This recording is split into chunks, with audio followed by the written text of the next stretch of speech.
Hello, my clay friends. So today what we are going to do is we are going to learn how to make one of these bowls. This is what I call a flat bottom bowl or a wide bottom bowl. And it has a pretty wide, just kind of flat base. And then it kind of slightly, and then it turns up and goes up. And so let's look at some of these bowls. We're going to look at some, and then I'm going to throw one, and then I'm going to trim one all right here, all at once in this one video. So let's just look at some and just talk about what makes this kind of bowl the way it is. So I have a couple examples here.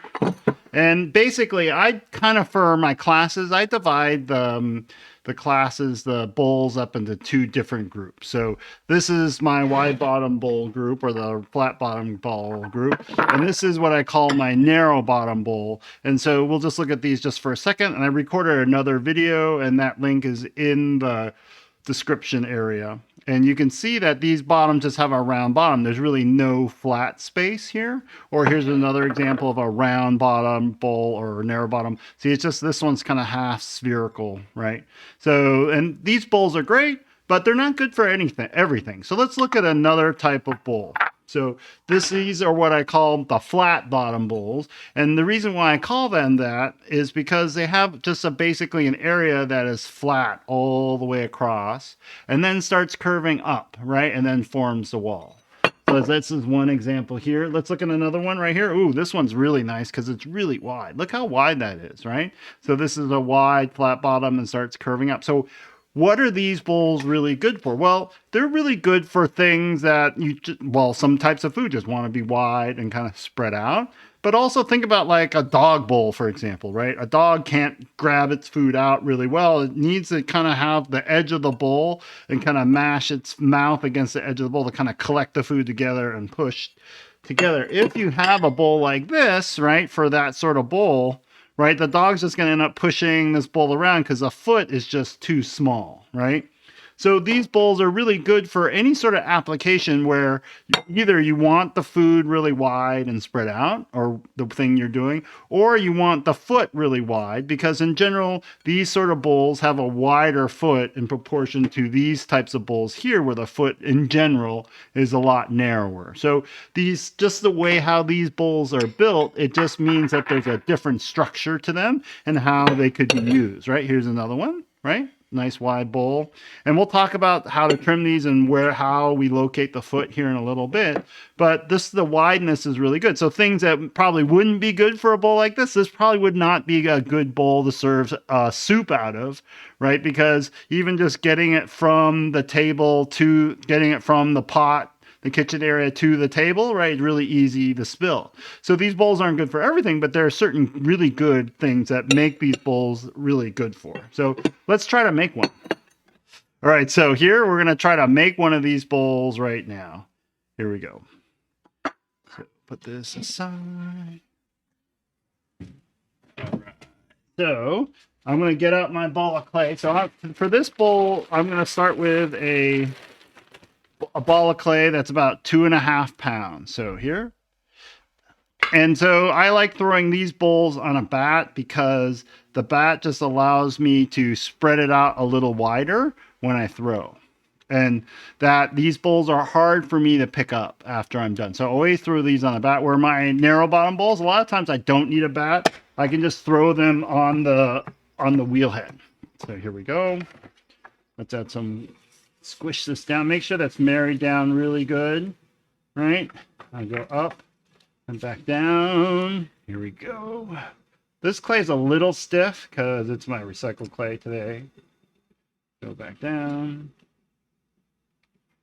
We'll go up and down one more time. There we go. Up. There we go.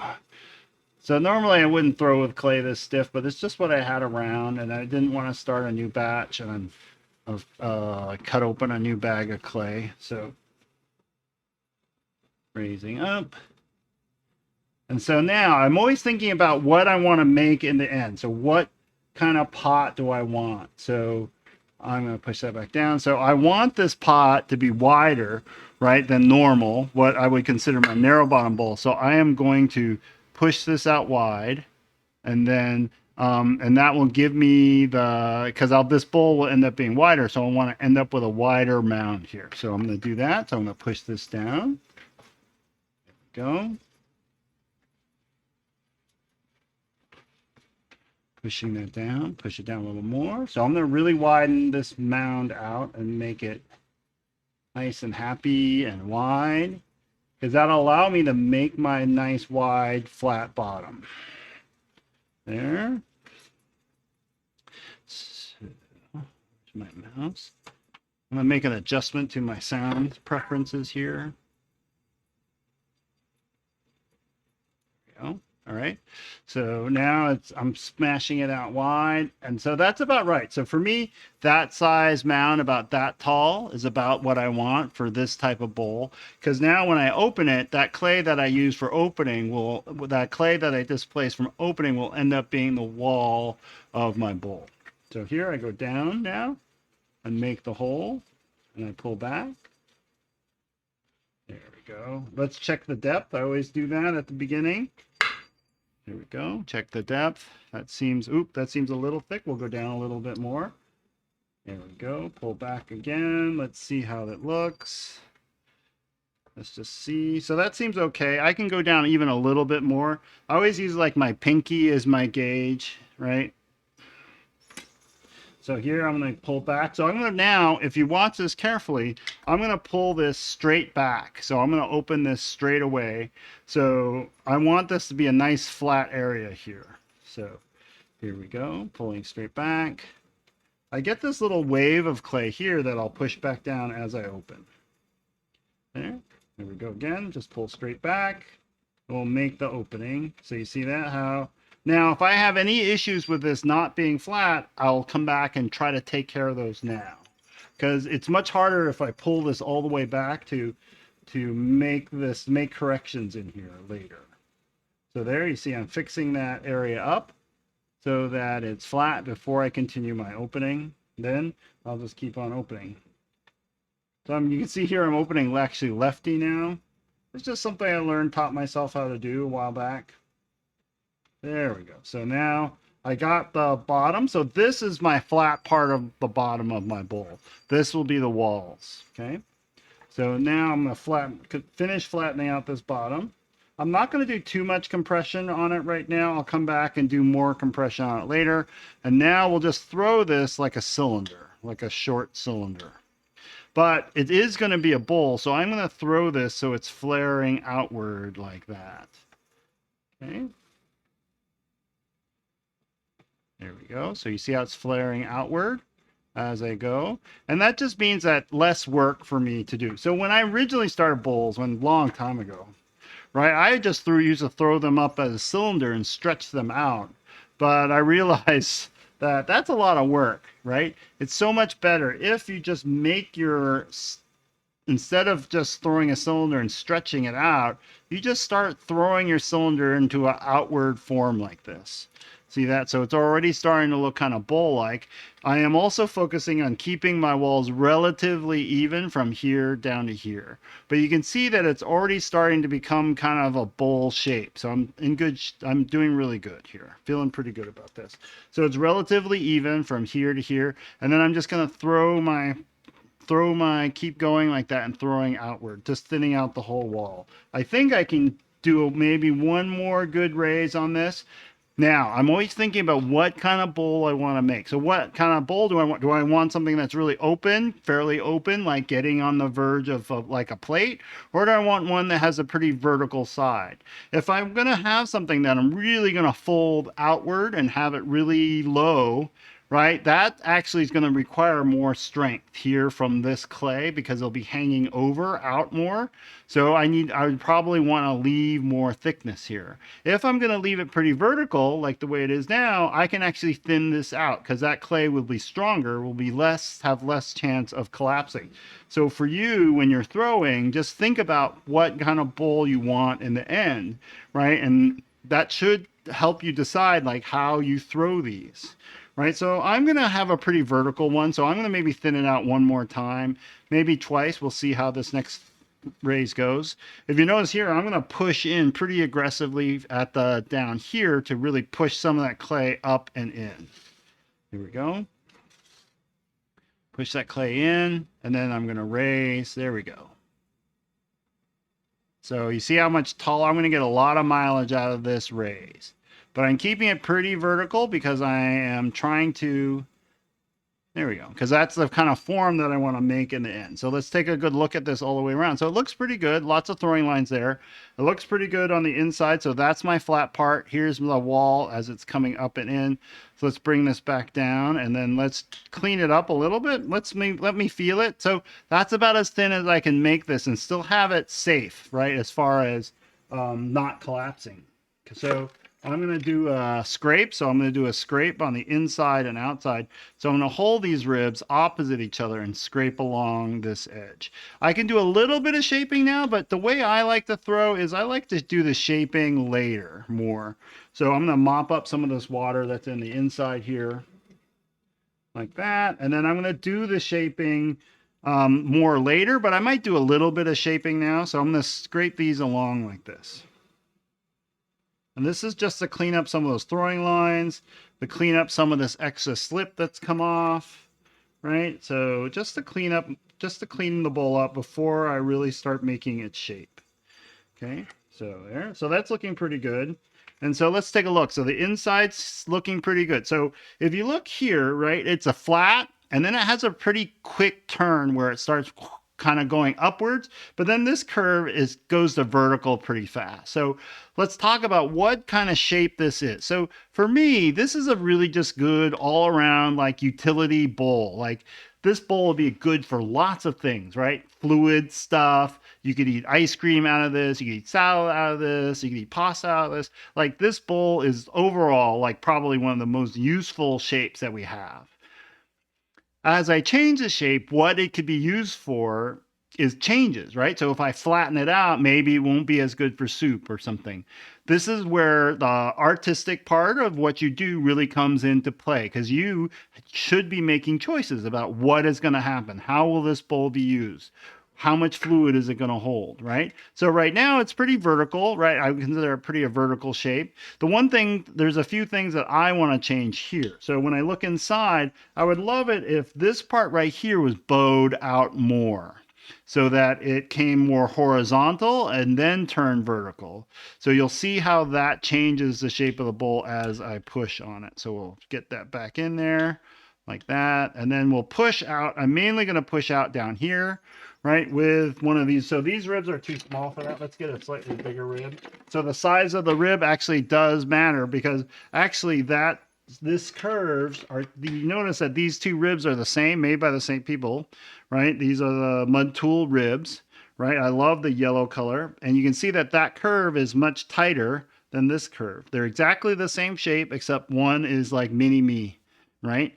So, but you see how this curve is much wider? That curve is actually much closer to the curve that I want to push this bowl out to. So your size of rib does matter. It doesn't mean that I couldn't do it with this rib, which I probably could, but it's harder. So my theory in working in clay is always try to make what you're trying to do as easy as possible to get what you want, because then you don't have to work as hard, and then you have more energy to focus on the things that to making your pots better. Okay, so here I'm going to push out using this part right here. I'm going to go down. So let's look at the inside while I do this, I guess, more closely. So here I'm going to use this part of the rib and push down, and I hold the rib pretty, let's move it around like that so we could see it better. So here I'm going to use this part of the rib and push down, and I'll start at the top and go downward. I'm trying to get you guys the best view possible. There we go. Let's try it like that. So here I'm just going to push down here, but this part for me is okay. I'm already wide enough, but I'm really going to belly out right down in this area here as I go down. There we go. Belly, belly, belly, belly, belly, belly, belly, belly, belly. So there, I'm really pushing that part there. So someone just said, when does a bowl become a plate? You know, that's always a difficult question, and I guess you gotta find out for yourself, because my wife calls something plates and I call them bowls. So in my house, we have compromised and called them bowl plates because they have a slight upturn at the edge. So that's always been a question. And I think it might be a cultural thing because she's Chinese, right? And so here you can see that I have pushed this out a little bit. So I'm going to do that again. I'm going to use this part mainly of this rib right here and push that area out.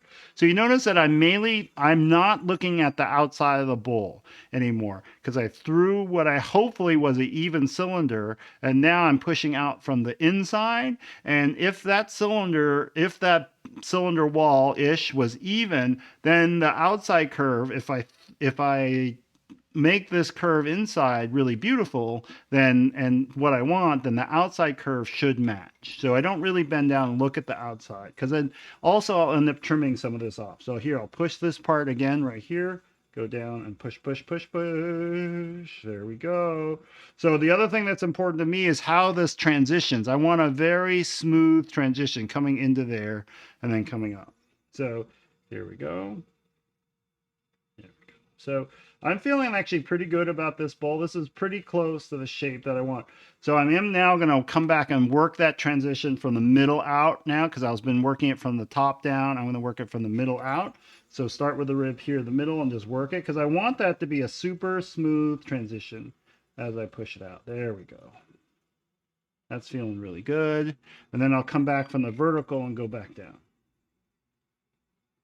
There. So I've just really expanded that curve, how that curve transitions from here. It really is a very long transition period from here up into there before it really starts going vertical.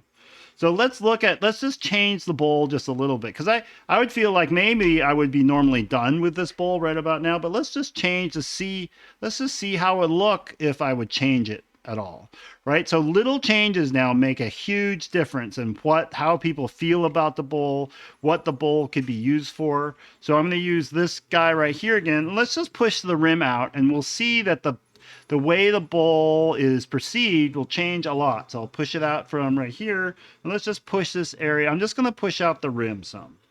I'm kind of holding it here because I'm worried that this part down here might collapse a little bit.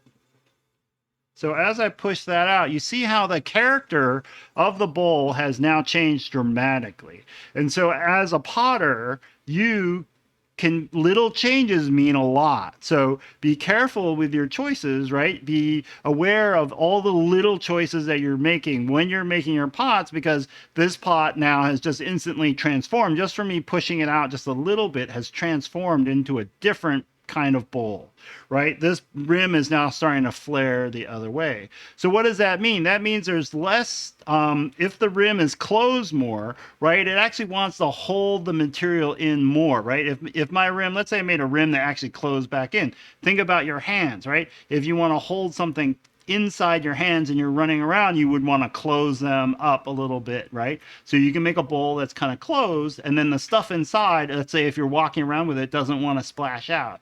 But if you want if you wanted to present something to somebody, let's say I want to give this gift to you, my rib to you, I would actually open up my hands more, right, and say, hey, this is for you to take from me. Then I would do that, right? If I didn't want to give it to you, I would do that. Same thing with bowls, right? If you want the food in there to be like, woohoo, check me out, look at me, right, you would have it open. But if you're worried about it splashing out, then you would have it closed. Each one of those bowls is a different kind of bowl.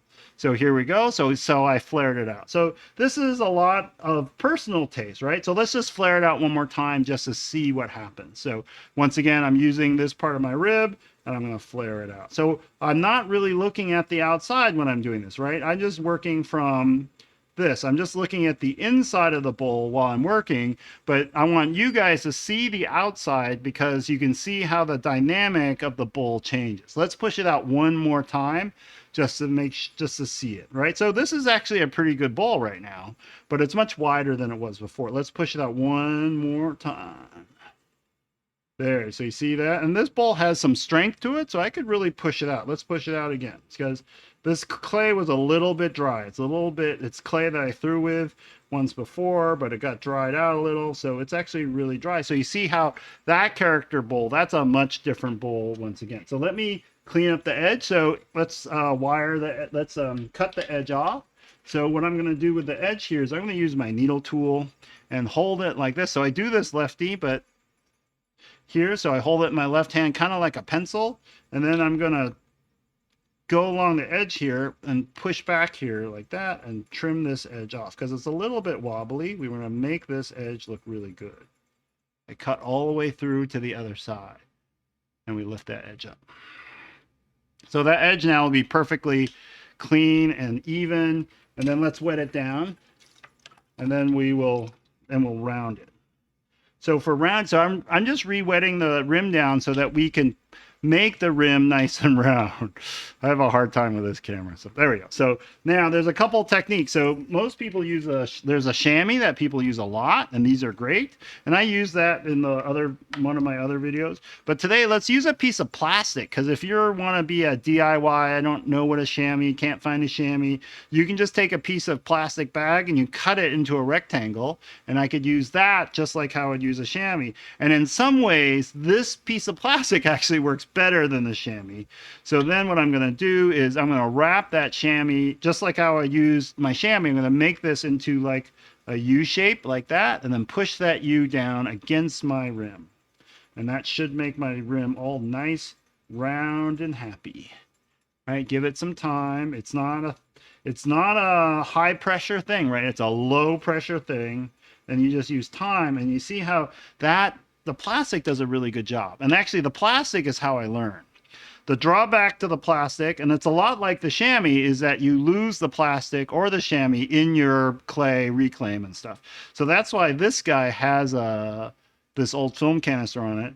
This thing, I just need to keep track of this. And so I usually put it in a special place right over there. All right, so let's cut this off, and then let's go trim one. Here, I'm just going to undercut it. So I just undercut it a little bit down there just by sticking my tool. So this is overhanging so much, I don't come in at two angles and try to trim off a lot of stuff. I just stick my this clay knife underneath, and I just stick it in there just like that. I don't really cut off a lot, and then I'm going to wire this off.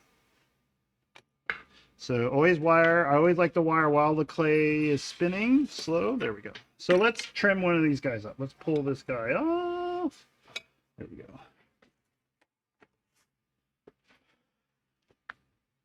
All right, so let's trim this guy. So this guy's a little bit past leather hard. I made this maybe a few days ago. And so I have a lot of clay that I probably want to trim off here. So you can see flat bottom. This is looking really good. It's a little shorter than the other one. But let's talk about how we would trim these, right? So I have my little guy here.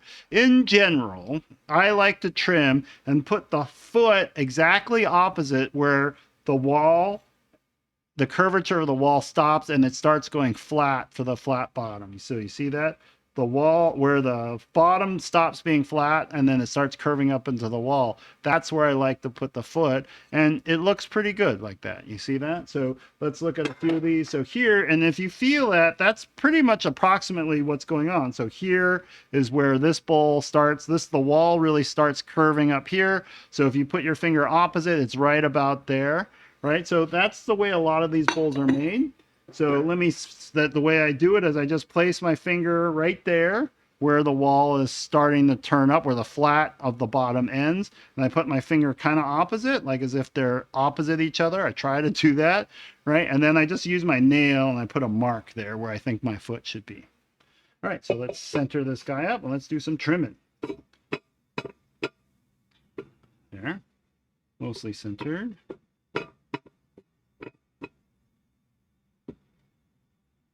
Not quite centered. All right, we'll start over again, the centering. There's a technique called tap centering, if you don't know. It's fun and easy to do. All right, so that looks good. I'm going to put the 3 clay blobs down on it. There we go. So usually, right, when you're working, hopefully you throw more than one at a time. But just for these videos, right, I'll just throw one and then trim one for you guys. So we'll look at here at this example again. So this was solid clay right across here. So I have to probably trim off a bunch in here on this guy. So I have to trim that part off, right? And that means all this between, let's draw a little line here. There we go. So that's about where the foot's going to be, right? So I'm going to trim off all of this area and then leave a part for the foot, right? Oop, leave a part for the foot like right about there. And then I'm going to trim out this area here. Leave this part right there. Oop, whoop. All right, broke my example. All right, so I'm going to start by using this thing called a Sureform. I get some questions about this, so I brought out the package. So that's what the Sureform tool looks like. This is just a replacement blade, but it's Surform, and it's made by Stanley. And here, this is how it looks. Mud Tools makes also an awesome one. This guy right here. Right, and these blades are replaceable. The same blades that go on this guy go on this guy. So it just is a matter of how you like to use them, right, and how you like to hold them. This one has a bigger handle. The Mud Tools one has this cute, great little handle. Let's just use the Mud Tool. So this one can be found at a hardware store. This one can be found at a clay store, usually, or online. So let's just use this one. So just like a cheese grater, it only cuts in one direction. So let's use this. Let's go. And so I like to use this tool to trim off most of this part right here because it's really fast and aggressive and it does a good job. So you can see the clay coming off really good. This clay is a little bit harder than normal because I was going to record this a couple days ago, but I got caught up in other things. Real life kind of got in the way. Here we go. Trim, trim, trim. So you can see that. I'm going to switch to my other one. So the Sureform comes in a couple different shapes and sizes. This is a 6-inch one, right? And then this one does, this one I think the blade's just sharper because I replaced this blade more recently. So this one will take this clay away a little bit faster. So I guess I need to replace that Mud Tools blade on there. Blades are relatively cheap on those, so that's great. You can't resharpen those blades. There, all that goes away. So I'm almost to the line. Right there. Oop, getting a little buzzy sound. All right, that's feeling pretty good. So I'm started my trimming right there, so that's looking pretty good. But now I can't trim anymore because I'll start getting into the area where I want my foot. So now I'm going to start using one of my clay tools here to trim. So I'm going to use this guy here, my trusty Dolan tool, and just start trimming. So I just sharpened these, so these tools are going to do really well. Right, it's really trimming really good. Create a little bit of that buzzing sound because the clay is a little dry. But luckily I don't have to put a handle on here, so you can see I'm starting to form the outside of the foot just by trimming this down. These square tools are great because they can trim this part of the blade right here, can trim as well as that vertical surface is also sharp. So I can just push it in there and I can trim both the outside of the foot and this part at the same time. That's why I love these tools. I can kind of do double duty at the same time. All right, and I just got to think about how thick was it, and then I got to think about how much clay I can trim down here. But I'm getting close, so I'm going to start rolling this guy around and start trimming this side. So I want this curve to be nice and beautiful coming in through here. So because this clay is so dry, this will take me a little bit longer to trim than normal. But luckily I have a sharp tool today, so it shouldn't be too bad. So your sharpening your tools I always find is super important. There we go. Looking better. And we're going to flip this guy around and go from this way because, I don't know, it's just easier to see, I think. Let's do it so you guys can see really well. There you go. Let's do it way over here. So I'm way out of whack for how I normally would trim, but I'm at like 2 o'clock and trimming at 2 o'clock. All right, so it's getting there. It's almost there. I think I just need to trim a little bit more here. There. Ooh, that's feeling really good.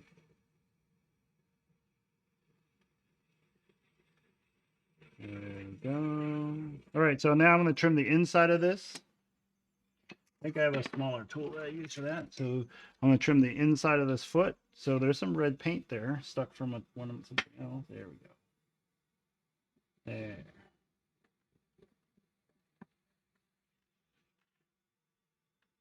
So I'm just trimming the inside foot. So I know that on the other side of this, right, this is where the wall ends, right? The wall ends and the flat part begins from here in. So I can trim this flat. There we go. I can feel my clay kind of rattling around, so I want to make sure it's blobbed down by pushing these down extra.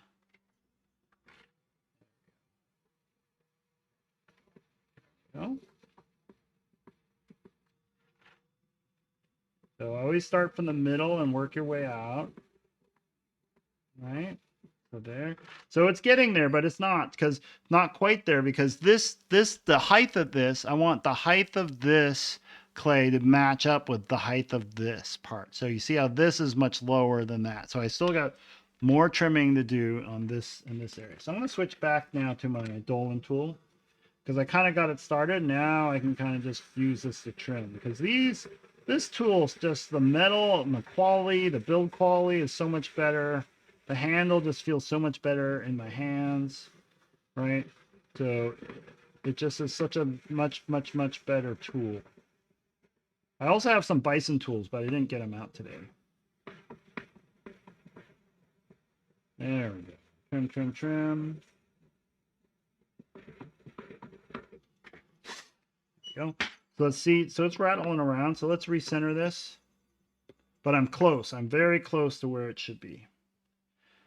So if we look now, if we look at the depth that I've trimmed that's getting much closer to where it should be. So this is pretty flat and it's pretty close, but it might need well, it's about right. So I'm going to flatten this out just a little bit more. I'm going to switch over to this one of these guys here and just trim this area. The middle here is a little bit bowed up. So I'm going to trim that down just a little bit more. So this clay you can see is a little dry, but my tools are just slicing right through it because I just sharpened them. So they're in such good shape right now, these tools. So that's a benefit of having a sharp tool. All right. So there's a little bit, you guys can see a little bit of waveriness from the tool chattering. I'm going to erase that with this tool here. So if you're getting chattering and you don't want them, just switch to a different trimming tool. Right, and that should take care of it because it's because your tool is like vibrating at the same speed and coming back around and chattering. So if you by switching to a different like trimming tool or a different type of trimming tool, you can eliminate those chatter marks if you don't want them. If you want them, there's some great tools that people are selling just for chattering, which are awesome. All right, so I'm basically done, but I'm going to round off this foot. So always think of this part of my foot like another rim. So always round it just like my rim does, like I do with my rim. So I knock off that corner, I knock off this corner, just to make it look really good and happy. These sort of rounded feet are much stronger than those sharp corners. I don't like having sharp corners on my feet. And then all I need to do is, I'm just going to use, I'm going to wet it down just a little bit down there. Like that. And then hopefully that will smooth it out some. And then I'll come back with a rib and just try to rib it a little bit down there. So I would probably normally use a metal rib for this, but I can't find it right now. So we're just going to go with this. And that seems to do a pretty good job. So I take some care with this because that's a part that's going to be exposed. So I want that part of my foot to look really happy and round. And I try to make it as smooth as I can because that part won't get glazed, right? So I don't want it to scratch up people's tables and stuff. And you can see that it's dry. I don't know how dry it is. It's just drier than leather hard, right? And like what I would consider normal leather hard, but it's not close to bone dry yet, right? So we're okay. So let's just flip it over and let's take a look at it now. So normally what I would have done is just sprayed it down and put it in my damp box to try to wet it down. Ooh, it is light. So I trimmed off a lot there. So you can see now that this bowl is looking pretty good. So it's a flat bottom bowl. It turns up like that, right? And then it's here. So you can always tell, like, you can just see that it's a little bit dry, right? And I'm feeling the thickness by feeling through my hands here. And then I want to feel this. Does it feel like the same thickness all the way down, right? It feels pretty good, right? And so there's my bowl. And that could be useful for all sorts of things, right? And then I'll use my chop. Well, let's put my name, let's put the chop on there. So there's my stamp. For these bowls, I like to put the chop on this side of the foot, right? My signature. So I'm just going to hold it there and push down. I'm a little worried about this bowl, so I'm pushing back with my fingers on the inside, exactly opposite where the chop is going. So I don't want to break through the side of this bowl. So I'm trying to push back equally from the inside and outside there. There we go. Let's see. Oh, I didn't get enough of it. Action.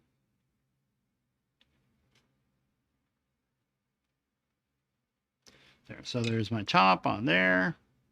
So because it's dry, it's not taking the chop stamp very well, but it looks okay. All right, good. All right, thanks a lot for watching, everyone.